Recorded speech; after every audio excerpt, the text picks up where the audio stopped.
Stenography Hindi के नियमित अभ्यास के लिए यह चैनल बनाया गया है। आपकी सफलता ही इस चैनल का मुख्य उद्देश्य है। सबसे पहले अपने इस चैनल को आप सब्सक्राइब कर लें और आगे के अपडेट्स डिक्टेशंस के लिए बेल आइकन को प्रेस करना ना भूलें। डिक्टेशन का समय 5 मिनट। Ready, start. उपसभापति जी, मैं निवेदन करना चाहता हूं कि विकास के लिए हम जिस मात्रा में पूंजी लगा रहे हैं उस मात्रा में हमारे देश में उत्पादन में वृद्धि नहीं हो रही है। लोगों की क्रय शक्ति बढ़ रही है, लेकिन उसके अनुसार बाजार में माल नहीं आ रहा है। मैं यह भी कहना चाहता हूं कि इतना कहना ही पर्याप्त नहीं होगा कि मूल्यों को कम करने के लिए उत्पादन बढ़ाना आवश्यक है। यह ऐसी चीज है जिसमें किसी का मतभेद नहीं हो सकता है।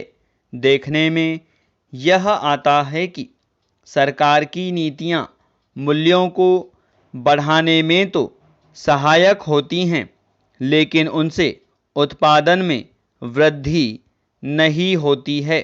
मैं चाहता हूं कि इस बात पर गंभीरता से विचार किया जाए कि माल को इधर उधर ले जाने में जो किराया देना पड़ता है उसके कारण मूल्यों में वृद्धि होती है।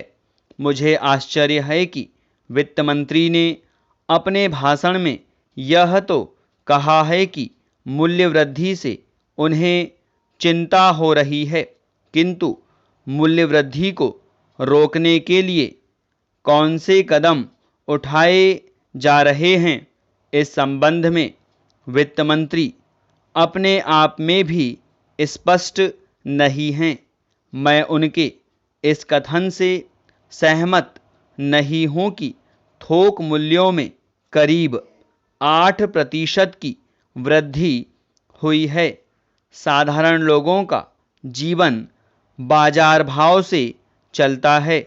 मुझे आश्चर्य है कि उन्होंने अपने भाषण में एक वाक्य ऐसा कहा है कि जिसका प्रयोग दूसरी जगह भी किया जा सकता है।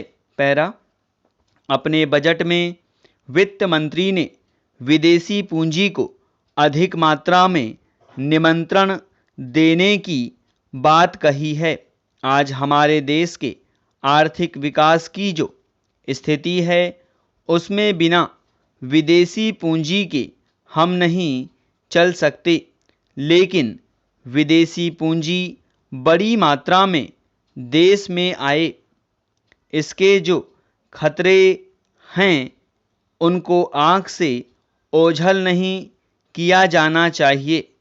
यह बात अभी तक स्पष्ट नहीं हुई है कि हम जो विदेशी पूंजी देश में लाना चाहते हैं वह किन शर्तों पर लाना चाहते हैं।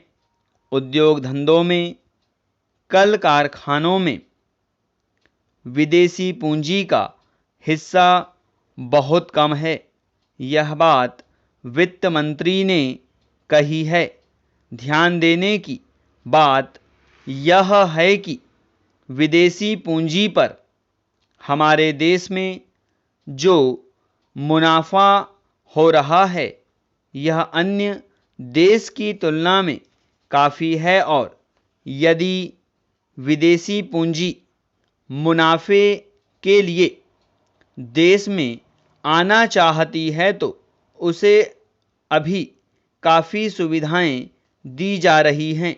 मैं आपके माध्यम से सरकार का ध्यान इस बात की ओर भी दिलाना चाहता हूं कि हमारे देश में धन कुछ ही हाथों में इकट्ठा होता जा रहा है।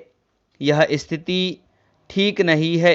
सरकार को गंभीरता के साथ इस समस्या पर विचार करना चाहिए और यह देखना चाहिए कि हमारे देश का धन कुछ ही पूंजीपतियों के हाथों में न जाने पाए।